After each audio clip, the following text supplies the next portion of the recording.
E aí, de novo, novamente. Tudo bom? Tudo bem? Cumprimenta quem está do seu lado. Isso, dá um beijo, dá um abraço. Quem está empolgado aí para o tema manifesto, faz barulho. Louco. Nós estamos em 2 semanas aí de intertema. E durante essas 2 semanas de intertema, nós estamos tirando um pouco os olhos daqueles que são vistos para falarmos um pouco a respeito daqueles que não são vistos. Isso é muito importante, cara. Sabe por quê? Porque, de alguma maneira, na nossa cultura brasileira, nós cobramos, exigimos, esperamos, xingamos, ofendemos aquelas pessoas que são vistas. É só você olhar para o campo de futebol e você vai perceber isso claramente. É ou não é? Muito se espera de professores. Muito se espera de universidades. Muito se espera de patrões. Muito se espera de pastores. Muito se espera de empresários.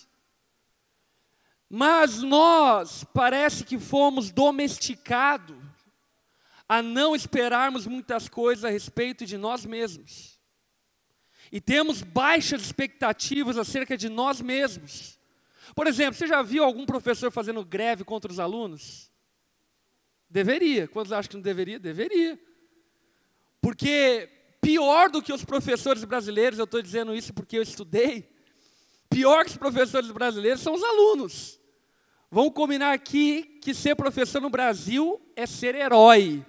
Tem alguém aqui que é professor? Universitário, ensino médio? Quem é professor? Levanta sua mão aí. Dá uma salva de palmas para esses heróis.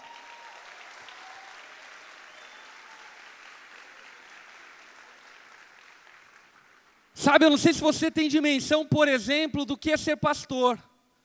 Ser pastor, por vezes, é quase que viver num Big Brother, irmão. Está todo mundo olhando para você e com o telefone ligado para votar para você sair da casa. Porque se tem muita expectativa, se espera muito. Por exemplo, nessa semana passada, ocasionalmente, eu tive a oportunidade de ir lá em Gramado. Nós fomos, enfim, na inauguração da Onda Dura em Novo Hamburgo, que, aliás, foi incrível. Um beijo, um abraço para toda a galera de Novo Hamburgo. Enfim, da onda lá em Novo Hamburgo, estava cheio, pico, 100 pessoas se converteram, foi animal. Animal que Deus está fazendo lá no Rio Grande do Sul. Mas tinha esse detalhe e depois, enfim, nós fomos para Gramado. E aí uma pessoa chegou para mim e falou, pastor, como você tem coragem de comer fundi, sendo que existem pessoas que não têm nem o que comer hoje? Eu falei, caraca, eu até estou me sentindo mal. O fundi vai fazer mal e vai dar revertério. Como se, por exemplo, eu não pudesse comer fundi, mas você pode. O outro pode. Se o outro está, enfim, uma vida um pouco mais bem-sucedida, então ele pode, eu não. Por exemplo, um tempo atrás mesmo, alguém falou, o pastor está andando com um carro de 200 mil reais. Primeiro, não é de 200 mil reais. Segundo, eu ganhei esse carro de vocês. Vocês se juntaram e deram de presente. Enfim, para quem não sabe, está alienado desse assunto, né? Ano passado, a galera aqui da Onda se juntou, todo mundo rateou, e eu fiquei muito honrado no final do ano, eles deram um presente para mim, que foi o valor para comprar um carro. E eu comprei um carro. Feliz. Por quê? Porque eu amo vocês me amam demais. Mas alguém falando, tipo assim, o pastor andando com um carro de 200 mil. Né? Volta a falar, primeiro não é de 200 mil, ok? Na verdade, eu paguei 30 mil nele. É um pouco diferente o valor. Mas, tirando esse fator, o que eu quero que você perceba é que existe muita expectativa acerca de pessoas que são vistas. Acerca das pessoas que são percebidas. E na igreja acontece da mesma maneira. Por exemplo, muitos de vocês, talvez sem querer, mas no fato das coisas assim que acontece, esperam que eu faça algo que vai mudar a igreja, o mundo, o Brasil. Mas poucos de vocês, por exemplo, se perguntam o que vocês podem fazer para mudar a casa de vocês. Porque no final das contas, entenda uma coisa, é fato que eu, como pastor, tenho muita responsabilidade. E eu não estou fugindo dela. Mas é muito importante que você não fuja da sua responsabilidade, projetando a responsabilidade dos outros. Deixa eu dizer algo para você, quem aqui está na universidade estudando, escola, enfim. Você que é universitário, está na escola, está estudando. Deixa eu dizer algo para você, o teu professor não tem tanto poder quanto você tem de ser um bom aluno. O teu professor, aliás, ele pode vacilar pra caramba, mas você pode ser o gênio indomável. Quem já assistiu o Gênio Indomável? Ótimo filme. Enfim, você pode ser um autodidata. E nem mesmo precisar de um professor, não que eles não sejam necessários. Mas o que eu estou dizendo é que você precisa assumir a tua responsabilidade. A competência técnica que você precisa, a competência profissional que você precisa, não vai cair do céu. Não vai haver um interventor que de repente vai colocar na tua cabeça inteligência para que você entenda aquilo que você não entende na sala de aula. Se você não fizer algo, não assumir a sua responsabilidade, não tem professor que consiga te ensinar aquilo que você tem que aprender. Sim ou não? Claro. Se você, como cristão, não assumir a sua responsabilidade, não tem pastor que consiga fazer do evangelho algo transformador na nação. Você pode fazer o que quiser, esperar o que quiser. Eu não posso mudar absolutamente nada. Nós podemos mudar. Eu assumo a minha responsabilidade, você assume a sua responsabilidade. E isso é viver corpo de Cristo, é entender que todos somos tão importantes quanto todos. Por esse motivo, durante essas 2 semanas, nós estamos falando sobre a revolução dos membros comuns. E quando eu falo membro comum, obviamente que não é de maneira pejorativa. Até porque algumas pessoas acham que é, sei lá, menos ser comum. Ser comum é bom. Ser comum é legal, por exemplo. Eu comumente, como outras pessoas em comum, torço para o Corinthians. É bom. É bom, não é? Campeão brasileiro. Nós, é bom demais. É ser comum. Ser comum. Portanto, não é pejorativo ser um membro comum. A questão é que você, como parte dessa igreja, como você sendo um seguidor de Cristo, você tem responsabilidades. Responsabilidades. E falando sobre elas, vamos fazer aquela análise? Será que os pastores não deveriam fazer greve acerca da maneira como você tem conduzido a tua caminhada com Cristo? Você já parou para pensar nisso? Porque tem crente que faz greve. Ah, não gostei da música, não vou no culto. O pastor não conseguiu fazer meu casamento, vou dar um gelo. Faz greve. Agora, vamos ser bem franco, será que você não mereceria uma boa de uma greve? Enfim, é só uma análise para você pensar. Abra a tua Bíblia lá em Apocalipse, capítulo 3.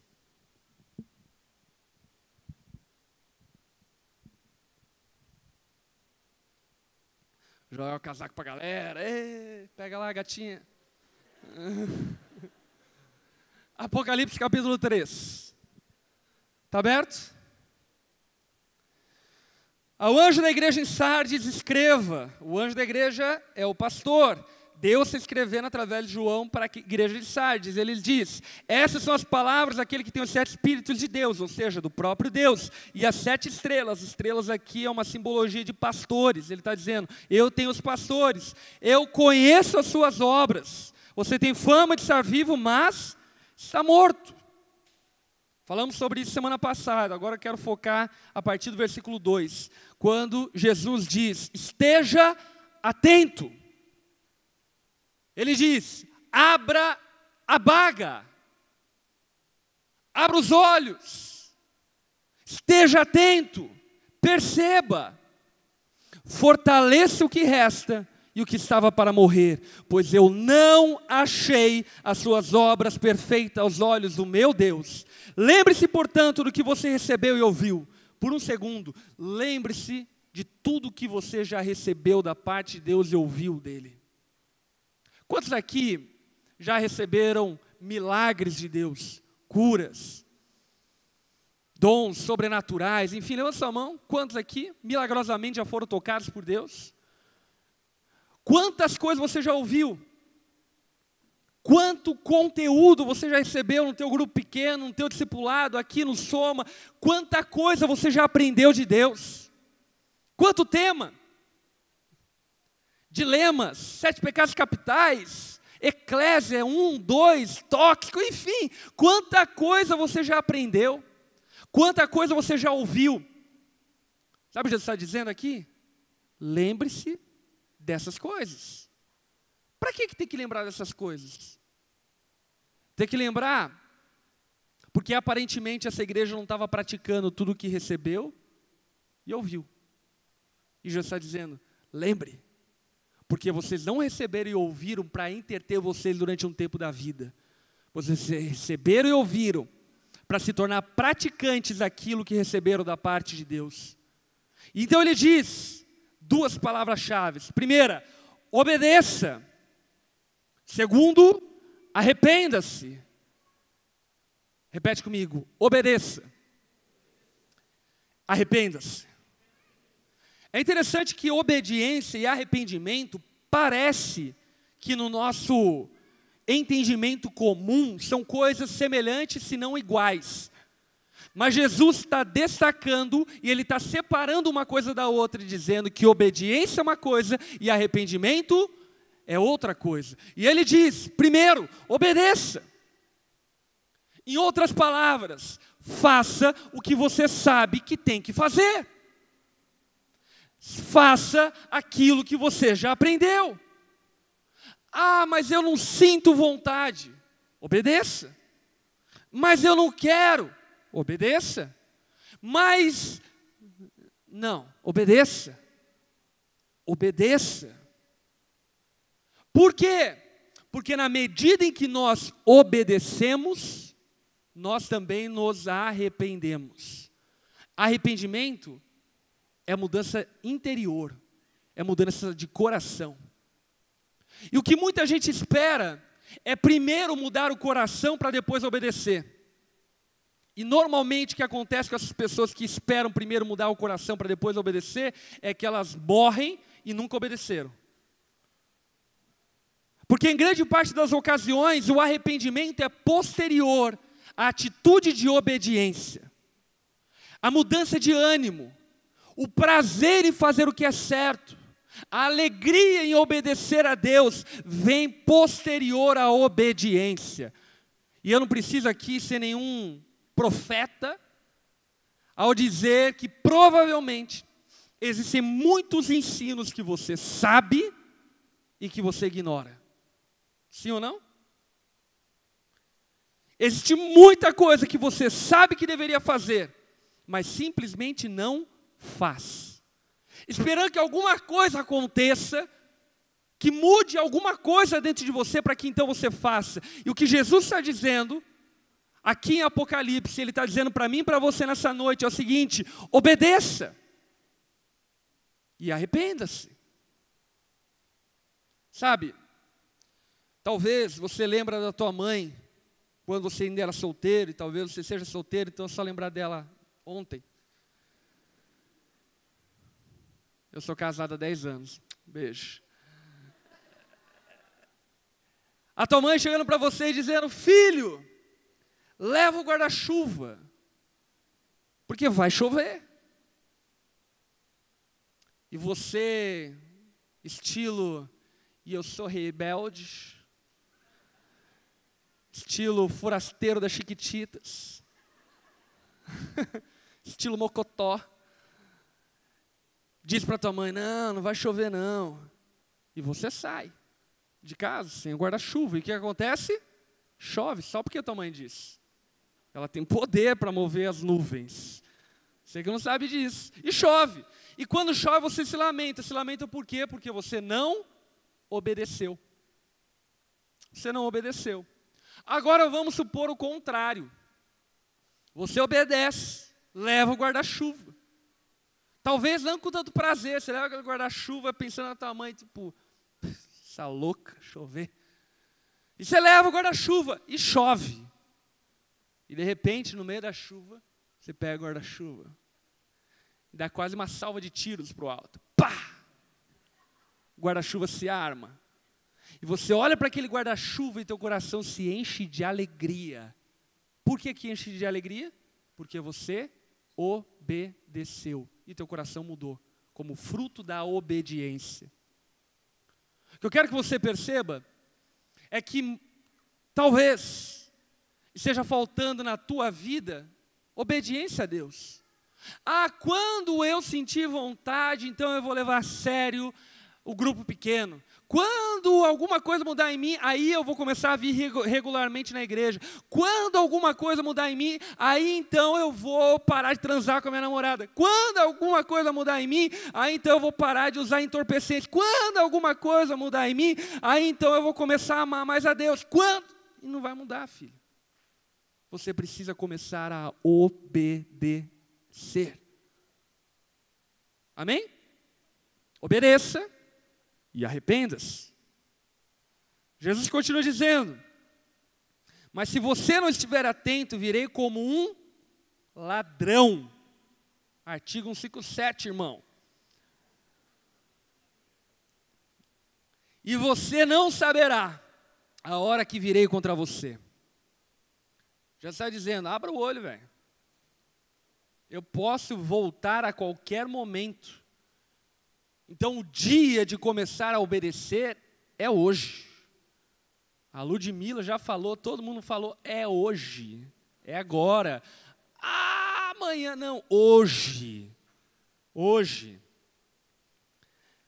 Jesus continua dizendo, no entanto, você tem aí em Sardes, vamos trazer para o nosso contexto, você tem aí na Onda Dura, uns poucos, repete comigo, uns poucos, que não contaminaram suas vestes. Obrigado por quem repetiu a parte B. Uns poucos. Deixa eu falar sobre a realidade da igreja brasileira.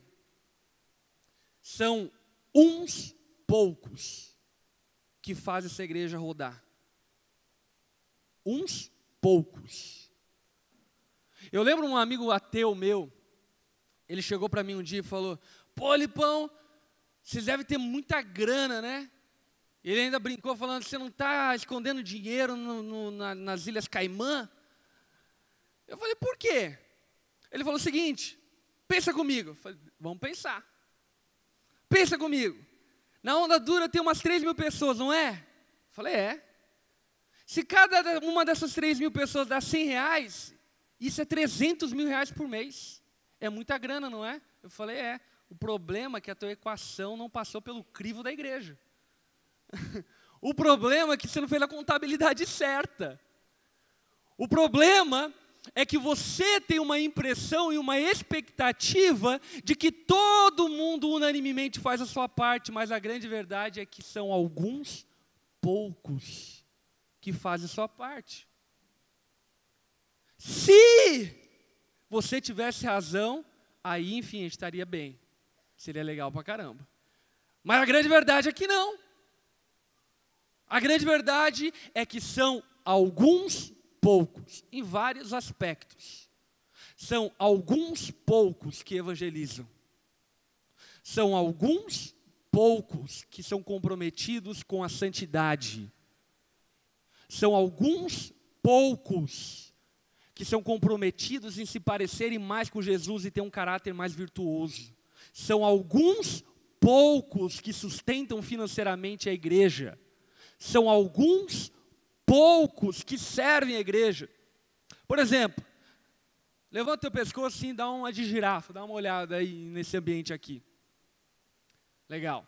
Sabia que para arrumar todo esse ambiente aqui nessa noite, arrumar todas essas cadeiras aqui nessa noite, limpar o banheiro, organizar aqui, tirar sujeira, porque de tarde teve culto new dos adolescentes, então vem toda uma equipe aqui para limpar, para arrumar tudo isso aqui, foram apenas 7 pessoas que fizeram tudo isso.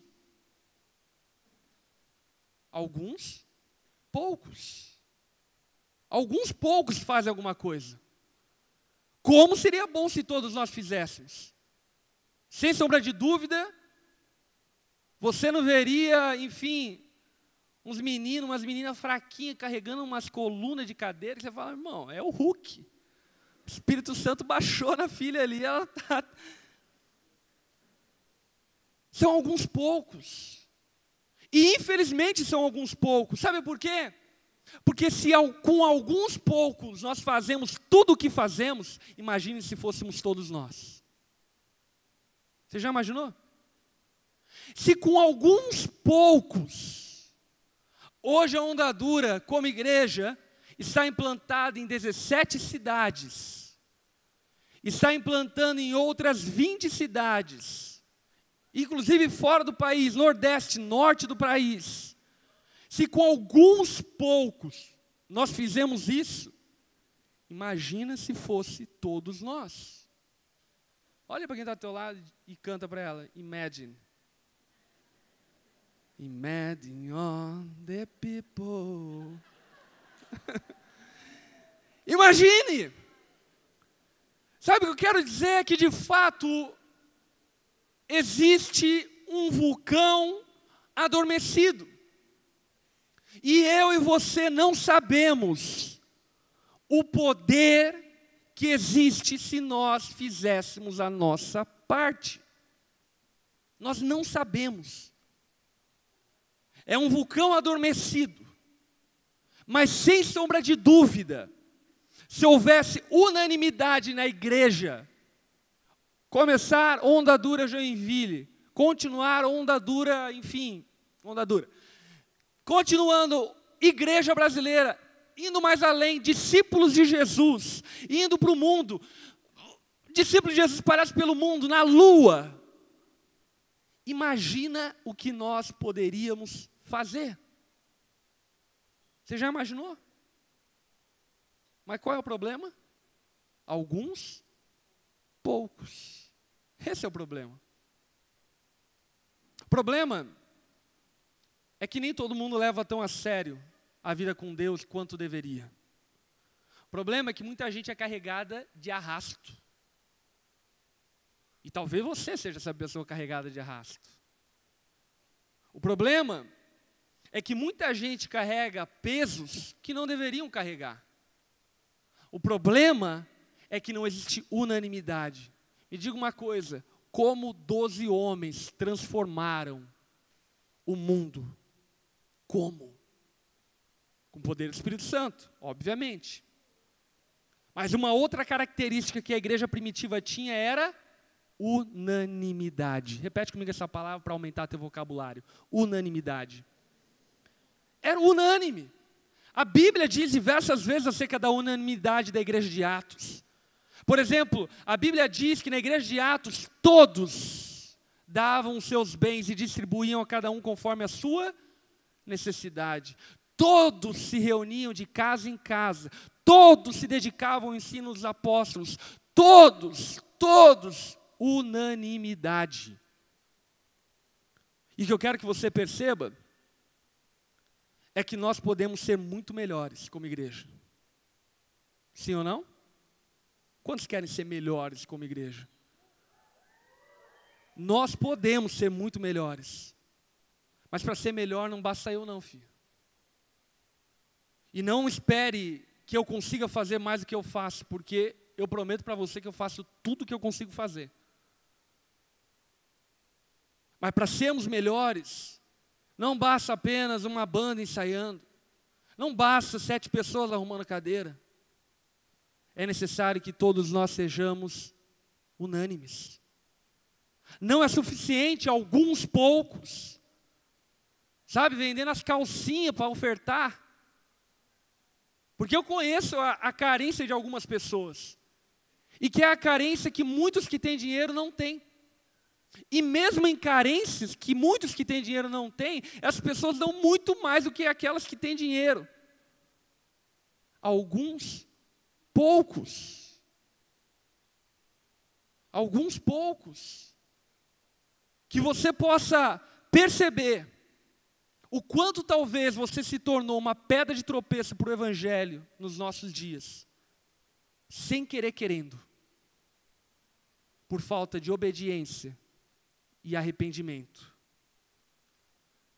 Jesus continua.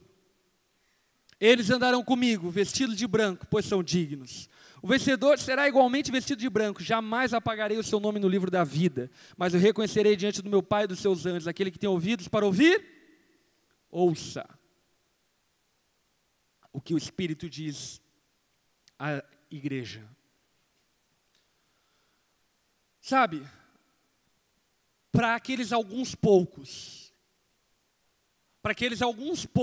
que de fato levam a sério o seu compromisso com Jesus, para alguns poucos, olha aqui para mim, Deus há de nos recompensar plenamente. Nunca ache que é um fardo você pagar a conta sozinha do seu GP, porque todo mundo vazou e não pagou nada. Entenda isso como privilégio. Nunca ache que é um fardo você e mais 6 pessoas estarem arrumando a cadeira dentro da igreja. Nunca ache que é um fardo você, sozinho, está carregando seu GP nas costas. Nunca ache que isso é um fardo. Sabe por quê? Porque isso é um privilégio.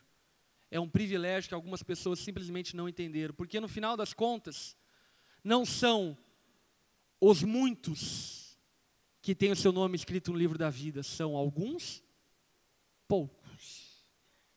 Sabe o que eu quero dizer com isso? Que não é o fato de você frequentar a igreja, dizer ser um cristão e nominalmente adorar a Deus, que isso te torna um discípulo de Jesus. Isso te torna um bom religioso pós-moderno. Um bom religioso que de alguma maneira usou características pós-modernas para enfeitar toda a podridão que existe dentro de você.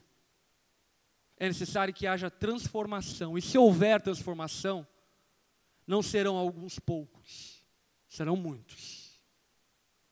Que no nome de Jesus, nessa noite, os muitos que sobrecarregam alguns poucos, possam acordar para a sua apatia e para a sua hipocrisia e tomar alguma atitude em relação à sua fé. Amém? Não acabei, mas a gente vai orar. Baixa tua cabeça, fecha seus olhos. Pai, nós realmente sabemos que o Senhor é o Criador dos céus e da terra. Senhor sobre tudo que existe. Deus sobre todas as coisas, soberano. Pai, que tudo aquilo que estamos compartilhando nessa noite, de forma alguma, alguém aqui possa sentir coagido, alguém aqui possa sentir sobrecarregado, condenado, mas que tudo aquilo que estamos conversando possa servir de despertamento espiritual, para que nós vivamos de fato a plenitude, pessoalmente e coletivamente. Que nós vivamos a plenitude da nossa fé, que nós vivamos a plenitude do nosso relacionamento contigo, e também como igreja, possamos usufruir da plenitude. Nós queremos ver tua face, nós queremos a tua glória, queremos mais, Deus, queremos mais. E por esse motivo, Pai, nós sabemos que precisamos ir além. Sabemos que precisamos também entregar mais, que precisamos sacrificar mais, que precisamos renunciar mais, que precisamos abandonar a nossa passividade. Deus, desperta quem tem que ser despertado e encoraja quem já está encorajado servindo a Ti, Pai. Eu oro dessa forma e coloco isso diante do Senhor no nome de Jesus. Amém. Ageu capítulo 1, eu vou ler na versão da mensagem, que provavelmente é um pouco diferente da tua versão. Então se você quiser ouvir, pode ouvir, depois você lê em casa com atenção, se quiser ler e meditar nesse texto. Ageu capítulo 1, versículo 2. O profeta Ageu vem no contexto onde o povo hebreu havia sido exilado na Babilônia, havia ficado 70 anos exilado na Babilônia. Então o Império Medo-Persa invadiu a Babilônia, e quando o Império Medo-Persa invadiu a Babilônia, assumiu o reinado da Babilônia, e o rei liberou então que 50.000 judeus voltassem para Jerusalém e reconstruíssem Jerusalém. E aí então esses 50 mil voltam a Jerusalém na expectativa de que, cara, a gente vai fazer acontecer, vamos reconstruir tudo, vamos fazer, vamos fazer o templo, porque é a cidade de Deus. Não CDD do Rio de Janeiro, cidade de Deus de verdade, Jerusalém. E aí então Ageu recebe uma mensagem pesada de Deus por um motivo.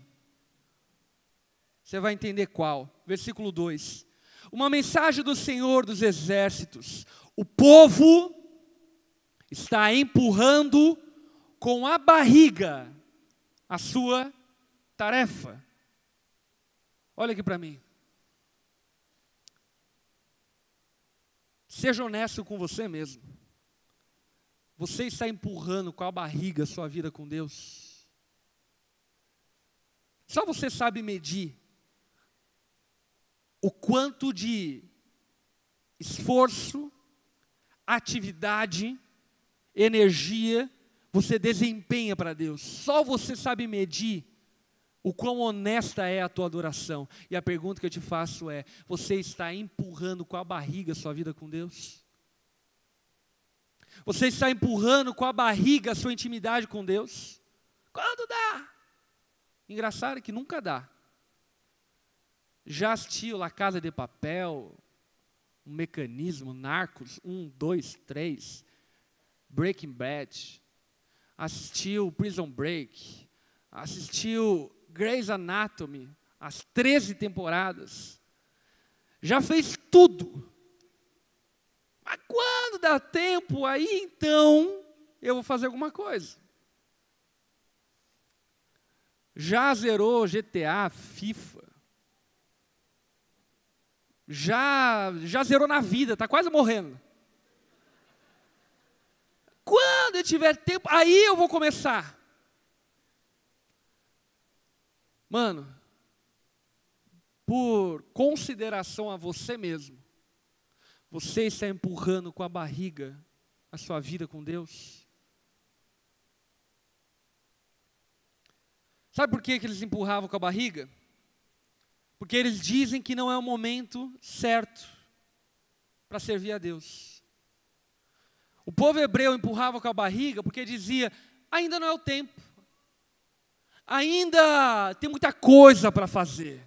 Eu estou na faculdade. Aí você já mudou de curso, está em outra faculdade. Eu estou na faculdade. Já acabou a faculdade. Estou trabalhando. Já zerou no trabalho. Casou. Estou casado. Agora tenho filho. Agora tem que ir no casamento do meu filho, minha nora. Agora sou aposentado, tenho que curtir a vida. Agora estou no meu enterro, não tem como fazer nada. Escuta aqui, cara. Nunca deixe para amanhã a sua vida com Deus. Todo o resto você pode deixar para amanhã. Sabe por que você não pode deixar a tua vida com Deus para amanhã? Porque para a tua eternidade depende a tua vida com Deus. Deus não vai olhar a tua conta bancária quando você entrar no céu. E obviamente eu não estou dizendo para que você seja negligente com o teu dinheiro. Deus não vai olhar o teu currículo quando você entrar no céu. E obviamente eu não estou dizendo para você ser desleixado com o seu trabalho. Mas o que eu estou dizendo é que o alicerce aonde nós devemos construir a nossa vida é o nosso relacionamento com Deus. Você entende isso? É o fundamento da vida. É a rocha aonde nós edificamos a nossa casa. Porque se nós edificarmos a nossa casa sobre a instabilidade da nossa vida, a nossa casa, a nossa vida vai ruir, vai cair. Logo depois o Eterno falou outra vez a Ageu e transmitiu a mensagem: por que então é época certa para morar em belas casas e a casa do Eterno continua em ruínas? Não é tempo para amar a Deus, não é tempo para servir a Deus, mas é tempo para namorar. Não é tempo para levar a sério as coisas de Deus, mas é tempo para ganhar dinheiro.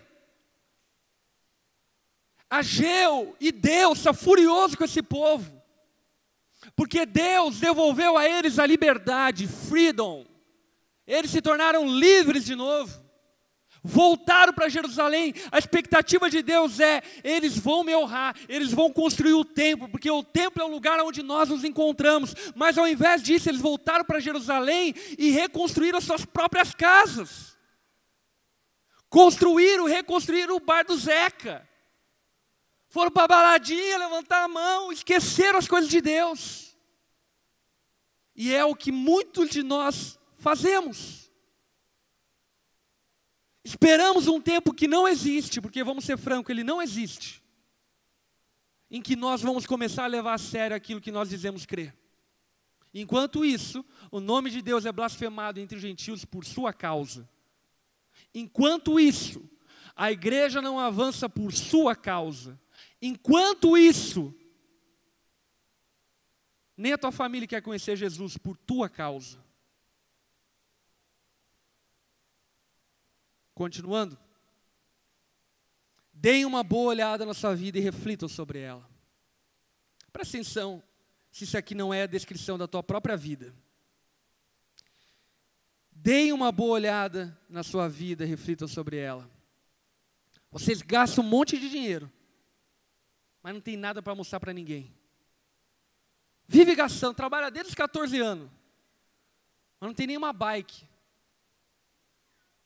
tem nenhuma bike quitada. Está pagando a bicicleta em 36 vezes. Vocês gastam um monte de dinheiro, mas nunca tem nada, não tem nada. Dinheiro vem e passa. E nunca algo concreto acontece. Será que essa não é a realidade da tua vida? Vocês vivem enchendo um prato, mas nunca estão satisfeitos. Comem, viajam, curtem, compram roupa, tira fotos, namora, beija todo mundo, dá a louca. Sabe? Mas nunca está satisfeito, nunca está feliz, nunca está realizado. Sempre está faltando alguma coisa. Sempre tem algo que está vazio. Vocês continuam bebendo. Tudo quanto é tipo de bebida, pinga, vinho, Coca-Cola, mas nunca sacia, nunca mata a sede. Sabe, é algo insaciável dentro de você que não sacia por coisa alguma. Você já tentou fazer de tudo, mas isso não completa você. Vocês vestem roupas, mas nunca está bom. Nunca chega, parece uma centopeia. Compra milhões de sapatos, mas nunca está feliz. Olha no espelho, não está feliz consigo mesmo. Olha para uma foto, você não está feliz consigo mesma. E as pessoas que trabalham para vocês? O que estão ganhando com isso? Não muito. Um balde furado e enferrujado, só isso. Deem uma boa olhada na sua vida e reflitam. Aqui está o que eu quero que vocês façam. Presta atenção. Subam o monte. Cortem madeira. Desçam com ela e reconstruam o templo. Façam isso por mim. Honrem o Eterno. O que Deus quer que você e eu façamos? Que nós honremos o nome dEle. E a pergunta que eu te faço é: você tem honrado o nome de Deus? É fácil falar que pastor queima o filme dos crentes, não é? Você não queima o filme dos crentes? Hoje você está postando uma foto aqui, amanhã estou te recolhendo bêbado no meio da sarjeta. Hoje você está liderando um grupo pequeno, dando lição de moral em todo mundo, de santidade. Amanhã você está falando mal dos crentes. Você está entendendo quão incoerente talvez seja a tua vida? E você diz ainda que são os outros. Ah, não, é o do chapéu, que vergonha. É o outro lá, é aquele lá, aquele pastor. Olha para a tua vida. Olha para o que você faz, olha para o teu caráter. Olha para a tua família, olha para a tua hombridade. Olha para a tua feminilidade. Parece um elefante passando por cima do teu marido. Olha para a tua filiação, cara. Olha para a tua paternidade. Olha para a tua maternidade. Olha para a tua administração financeira.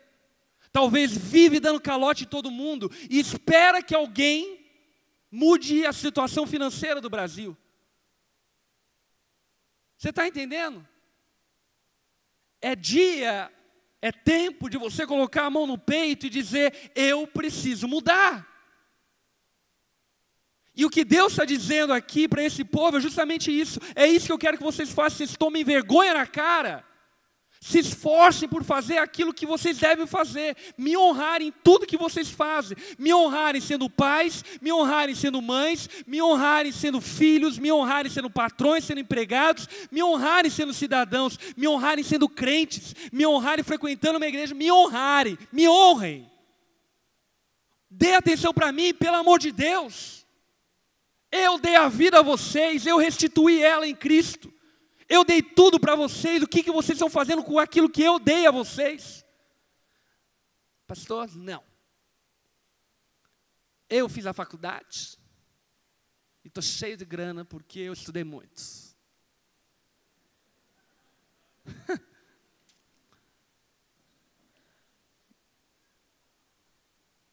Deus do céu, Ele só faz assim, ó.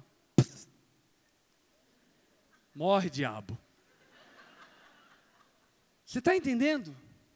Se coloca no teu lugar, velho. Nós somos seres humanos criados por Deus e para a glória dEle. Nós somos vazios se não vivermos para o propósito exclusivo de Deus. A nossa vida é um grande nada se vivermos para a nossa própria honra. Vocês tiveram grandes ambições pessoais, sonharam alto, mas não houve resultado algum disso. O pouco que trouxeram para mim foi descartado. Sabe por quê? Porque não tinha valor nenhum. O que vocês trouxeram para mim era oferta de Caim. Oferta imunda, suja. Era o resto, era o restolho, era o resto do teu tempo. Era o resto do teu recurso. Era o resto das tuas roupas. Ah, vou ajudar os pobres, vou dar as minhas roupas. Você já participou da separação de roupas doadas? Pelo amor de Deus, velho. Tem cara que acha que pobre é pano de chão. Sabe o que é isso? Isso é arrogância, é orgulho. Isso é hipocrisia, é mentira, é falsidade. E é acerca disso que Deus abomina. E é por causa disso que o inferno está cheio de gente. Gente que vive a sua fé como se não fosse nada. Vou acabar lendo o versículo 9 ao 11, ok? Essa é uma mensagem do Senhor dos Exércitos, não se esqueçam. Porque enquanto vocês correm por aí ocupados em cuidar da sua própria casa, minha casa está em ruínas? É por isso. É por causa da sua mesquinhez. Foi por isso que eu dei a vocês um verão escaldante, uma colheita magra. A sua mesquinhez dei como resposta a ordem de uma estiagem, secando campos e colinas, fazendo murchar jardins e pomares, impedindo o crescimento de verduras e frutas. Nada, nem homem, nem mulher, nem animal, nem plantação alguma vai prosperar, enquanto vocês não fizerem o que eu mandei vocês fazerem. Diga assim, uau. Sabe, poucas vezes eu sou tão incisivo quanto eu estou sendo aqui nessa noite. Porque eu entendo que eu fui chamado para pregar a graça, a bondade, a misericórdia, o consolo de Deus. Mas eu estou sendo incisivo aqui nessa noite, porque talvez algumas pessoas não entenderam a graça e a misericórdia de Deus. Deus não te salvou de uma vida imunda e suja para você viver uma vida imunda e suja gospel. Amém? Deus não te salvou de uma vida arrogante para ser uma versão arrogante gospel. Deus te salvou para transformar a tua vida por completo.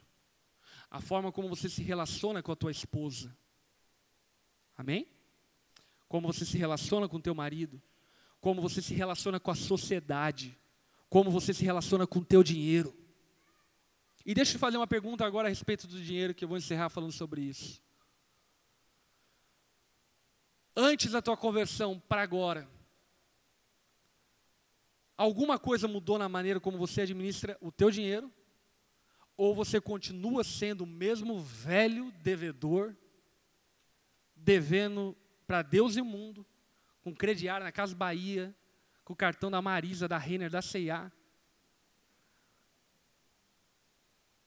fazendo financiamento em cima de financiamento para tentar pagar as dívidas, mas vive com roupa legal, e bacana, com carrão rebaixado da hora, azarana mulherada. A tua forma de encarar o dinheiro mudou depois que você entregou a vida a Jesus? De verdade, financeiramente falando, se a igreja dependesse de você, se a Onda Dura dependesse financeiramente de você, ela teria o que tem hoje? Nós faríamos o que fazemos hoje? Responde para dentro de você mesmo. Não.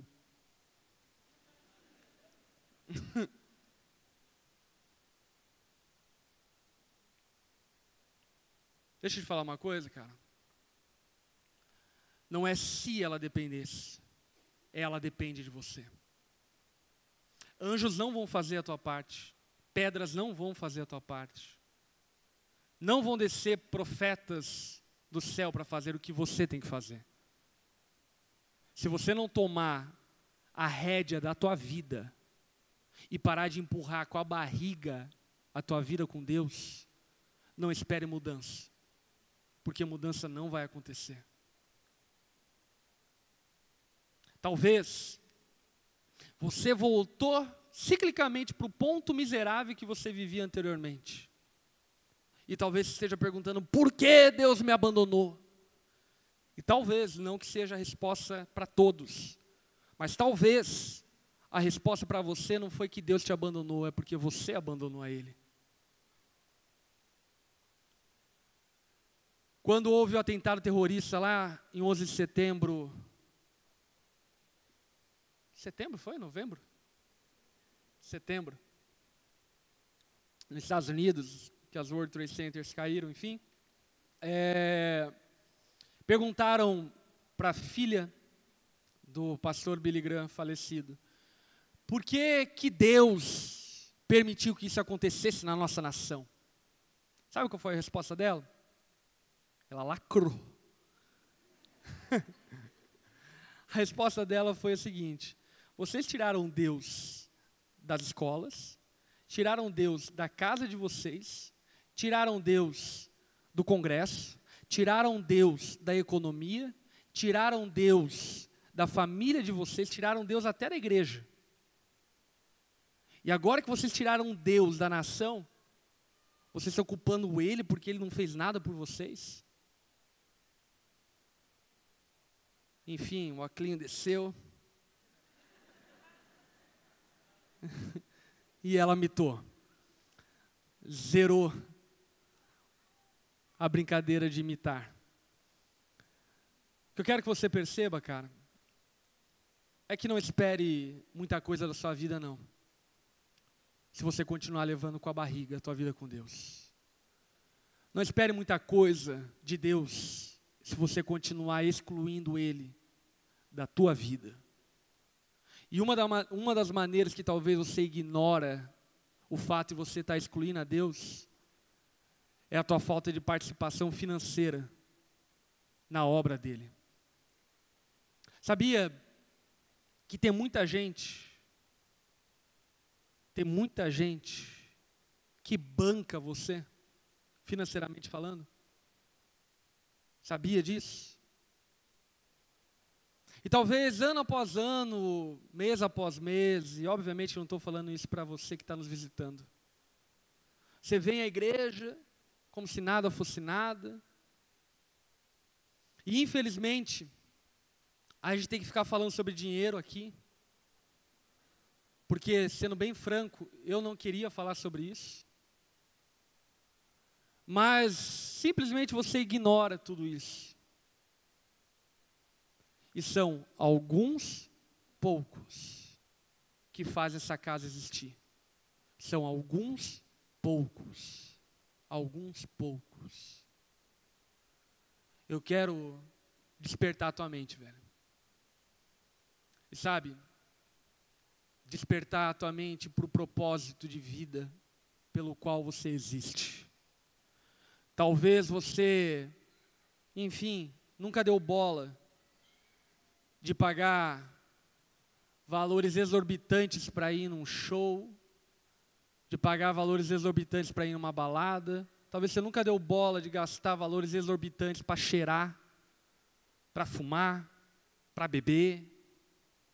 Talvez você nunca deu bola para gastar valores exorbitantes com roupas.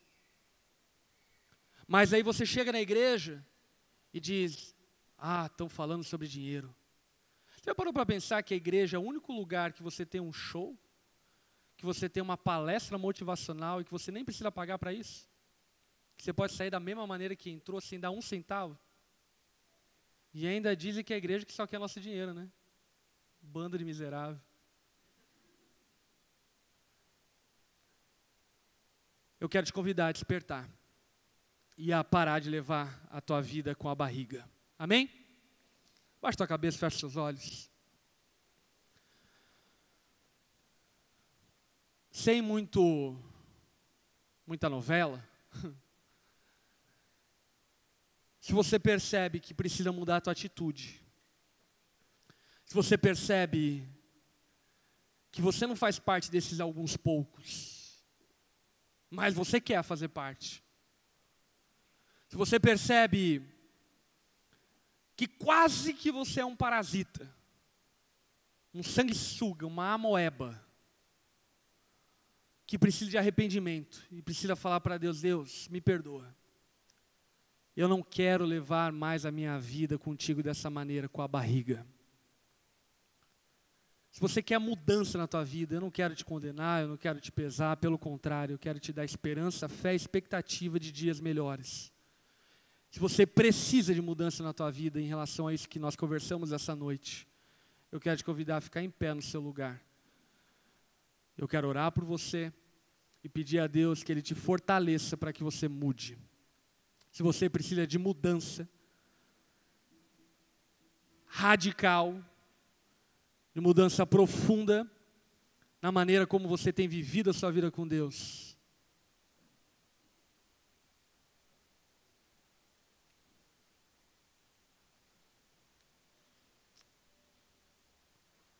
Pai, o Senhor conhece cada um de nós aqui. O Senhor sabe, ó Pai, das nossas limitações, sabe das nossas ignorâncias, e nós, ó Pai, sabemos que o Senhor nos ama, que o Senhor não nos condena, que o Senhor não nos pesa, mas que as Tuas misericórdias se renovam a cada manhã. E se o dia nasceu hoje, é porque as Tuas misericórdias se renovaram nesse dia, Pai. E eu peço a Ti, Pai, que em Teu nome o Senhor possa nos dar força para fazer diferente. Dá-nos, ó Pai, atitude, hombridade, feminilidade, dá-nos, ó Pai, garra, dá-nos atitude para obedecermos a Ti, Pai. E de uma vez por todas, vivemos uma metamorfose na nossa prática e na nossa maneira de caminharmos contigo, Pai. Porque, de fato, a igreja precisa de muitos e não de alguns poucos. Faça isso, Pai, trazendo coragem, perdão, fé e esperança para cada uma dessas pessoas, ó Pai, que sinceramente se arrependem da maneira como tem vivido. Faça isso no Teu nome. Nós oramos, Jesus. Amém.